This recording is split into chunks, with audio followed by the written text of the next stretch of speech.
পর পর আপনি আসলে তাদের এবং তাদের প্রথম পরিবারের হিসাব নিবেন এবং এই হিসাবটা পাবলিক করবেন। এবং কোথাও যদি মানে হিসাবের বাইরে কোনো সম্পদ পাওয়া যায়, সেই সম্পদটা ক্রোক করবেন এবং তাকে তার পদ থেকে বাদ দিয়ে দিবেন। এই একটু কাজের জন্য আমরা ধরেন যে তাদেরকে বারবার বলছি, সংবাদ মাধ্যম করে, সংবাদ সম্মেলন করে বলছি, আমরা তাদেরকে চিঠি দিয়ে বলছি, আমরা তাদেরকে লিফলেট করে বলছি, আমরা সোশ্যাল মিডিয়ায় বলছি, সব রকম ভাবে বলছি। এখন দেখেন, এবং তারাও কিন্তু আমাদেরকে কমিটমেন্ট করছিলেন, তারাও কমিটমেন্ট করছিলেন যে আপনার অন্তত উপদেষ্টাদের সম্পদের হিসাব তারা শুরুতেই দিয়ে দিবেন বলে আমাদেরকে কমিটমেন্ট করছিলেন। কিন্তু দেখেন যে আজকে 10 মাস হয়ে যাচ্ছে, কিন্তু আপনি একজন সার্ভিং উপদেষ্টার কোনো সম্পদের হিসাব কিন্তু পান নাই ভাই। তো মানে প্রতারণার গল্প, আমাদের সঙ্গে ঠকানোর গল্প, আমাদের এখানে আবারও একটা হাসিনা তন্ত্র, আওয়ামী তন্ত্র তৈরি করার একটা গল্প আসলে দিকে আমরা আসলে ধাবিত হচ্ছি।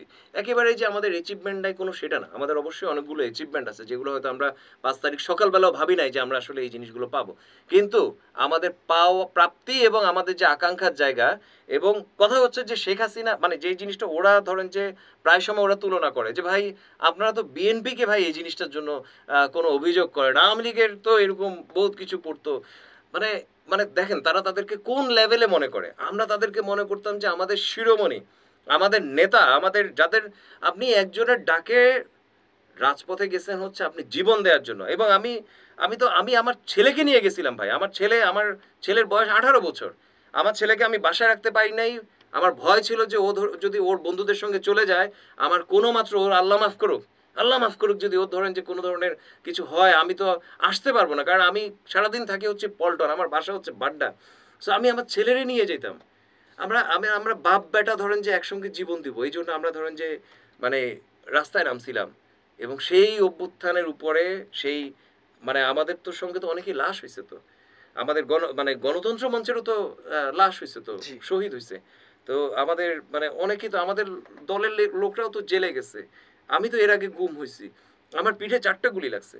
তো এরকম এই এই এই আন্দোলনের পরে দাঁড়ায়, এই শহীদদের রক্তের উপরে দাঁড়ায় যখন তারা আমাদের সঙ্গে ধরেন যে মানে জাতির সঙ্গে যখন বেইমানিগুলো করে, জাতির সঙ্গে ধরেন যে আপনার মানে আগের আওয়ামী লীগের মতো যখন আসলে কাজ করে, এর চেয়ে খুব এটা হচ্ছে দুঃখজনক কিছু আসলে আর আর হইতে পারে না।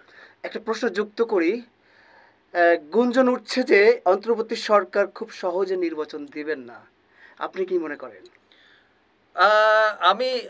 আমি বিশ্বাস করি যে অন্তর্বর্তী মানে ইউনূস সাহেবের উপর মানে ম্যান অফ ওয়ার্ড, যে সমস্ত ওনার নামে যে সমস্ত আপনার মনে করেন যে ইয়ে থাকে না যে ওনার ওনার নামে ধরেন যে এরকম একটা জিনিস প্রচলিত। তো ইউনূস সাহেবের নিয়ে এই কথাটা আছে যে ম্যান অফ ওয়ার্ড, তিনি যেই কথা বলেন সেটাই রাখবেন। আমি বিশ্বাস করি যে নির্বাচনটা ফেব্রুয়ারি মার্চ এর মধ্যেই আসলে হবে বলে আমার কাছে মনে হয়। আবার যেই সংখ্যাগুলো যে সংখ্যাগুলোর কারণে আসলে এই কথাগুলো আসছে যে আসলে নির্বাচনটা পিছায় যাবে, এরকম তো অনেক আলামত তো আমরা আসলে দেখছি তো আমাদের চারপাশে। আমাদের এখানে কথা নাই বার্তা নাই, একটা মিয়ানমারকে করিডোর দিয়ে দেওয়া হচ্ছে ভাই, কেমন কথা হইলো? আমাদের এখানে ধরেন যে ইন্ডিয়া পাকিস্তান যুদ্ধ হচ্ছে, আমাদের এখানে বলছে যে আমরাও যুদ্ধের জন্য প্রস্তুতি যাতে হই। মানে এটা কেমন কথা হইলো? মানে কোনো ধরনের আলাপ নাই, কোনো ধরনের বার্তা নাই, কিছু নাই, একজন বলে দিলেন আর মানে মানে এটা তো হইতে পারে না। সো এগুলো খুবই অশনি সংকেত, এবং এগুলো খুবই আপনার কি বলবো মানে অবিমৃষ্যকারিতা।